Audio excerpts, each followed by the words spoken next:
Hello, Lafayette Lions. It's Mr. Engel here back again with another math lesson for you. You might remember me from such previous lessons like adding fractions or mixed numbers. We're talking 2 by 1 multiplication, division, making change, some of the word problem activities, comparing and ordering numbers, and even homophones early in the year. Today, we're going to be talking about interpreting graphs. And when we talk about interpreting graphs, well, interpreting is just kind of looking at the graph and knowing what the graph is telling you.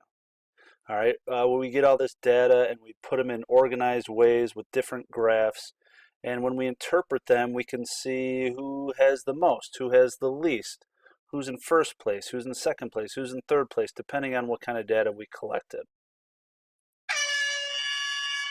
Well, today I've got a few graphs here that I'm going to fill in with you, and I want to look at them each individually so we can take our tally table, turn it into a frequency table. And once we finish that, we can work on our picture graph and our bar graph, and we can look at that information and figure out which of these students had the most, had the least books read during that week. And of course, because it's a new year, Mr. Engel had to get some new sound effects for y'all. Yeehaw! All right, it's time to get to work here. What I'm looking at here is a tally table taken from 5 students: Nancy, Amanda, Natasha, Nathan, and Brandon. And they collected data of how many books they read. Well, I don't know how many Nancy read unless I count those little tally marks. Same thing with Amanda and the rest of the students. So let's go ahead and do that. And I know that when I count tally marks and it's got the slash, that's 5. So I could start at 5, 6, 7, 8, and I can add this to my frequency table. Amanda is 5, one more 6. Natasha is 5, 6, 7.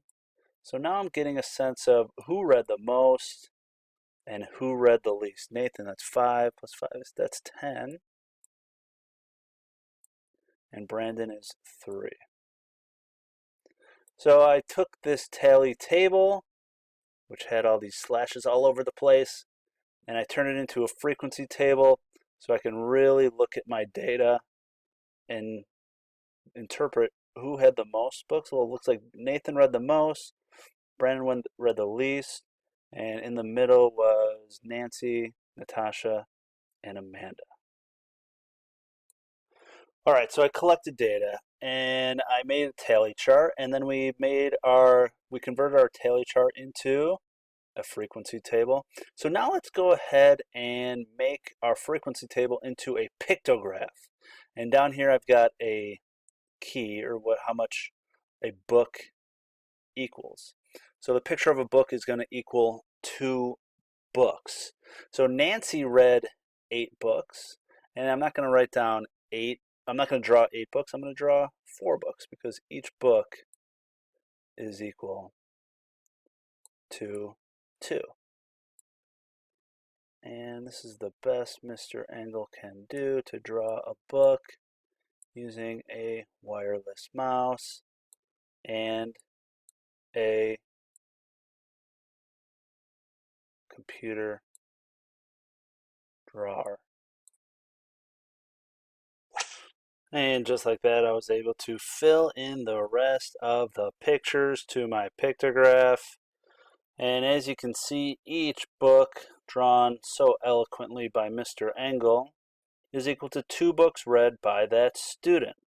But you see, Natasha and Brandon, they both read an odd number of books. So I can't draw a full book at the end for them. So Natasha had, if you look here, 2, 4, 6, and then a half a book will just be 1, 7. And Brandon, same thing, he would have 2 books here, plus 1 more is 3.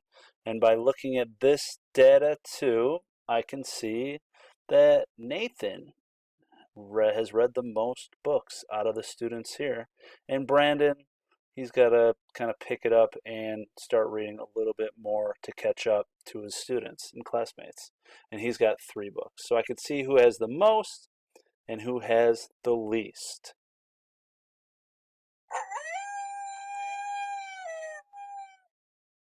All right, my friends, by the wolf's call, it's time to move on to our bar graph.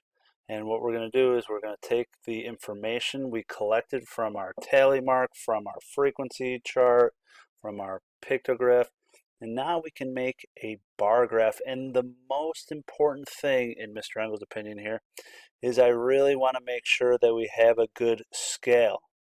Okay, and by that I want to say, okay, is one space going to equal 2 books? Or is one space going to equal 1 book? Maybe one space is going to equal 5 books. Let's see, the most I have is 10. So I've got 10 squares here. So I think what I'm going to end up doing is each space is going to equal 1 book. So if I go on the bottom, I'll just go by 2 spaces, 4 spaces. I could label each space. That would, for me, that would be overkill.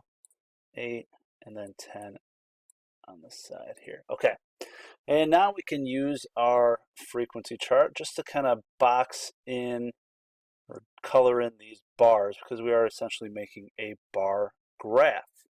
Nancy has 8, so I'll get to 8 and draw a line. And I'm doing my best to draw a straight line. And you can color these in. I like doing these cross hatches when I do a bar graph. That's just my personal preference. Your teacher might like to do something different. But as long as I get to the 8, fill it in as a bar, I'm all good. And Amanda, she's got 6 books read. So I'm going to get to the 6.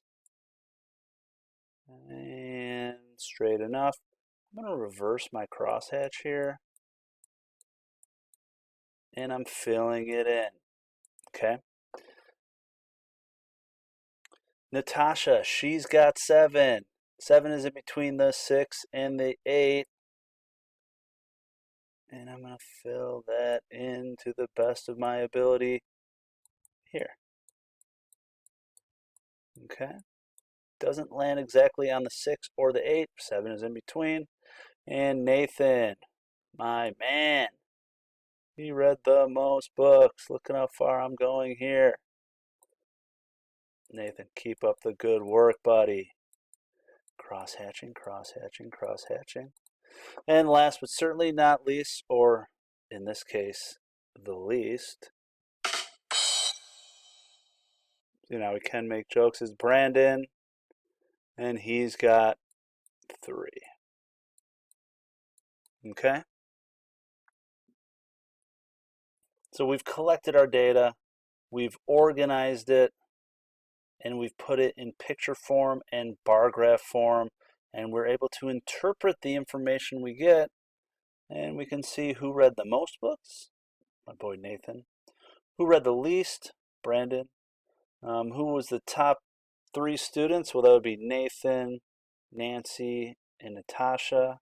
And who would be the bottom 2 students? Well, I can look at any of these organizational charts to figure out, well, let's see, Amanda had 6 and Brandon, those were the 2 least of the students that were surveyed.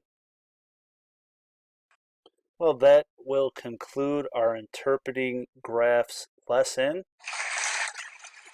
Thank you. Thank you. No, please. No applause necessary. Thank you. Thank you very much. I do hope you have a fantastic start to the 2021 year. I hope you had a very restful and relaxing and stress-free break.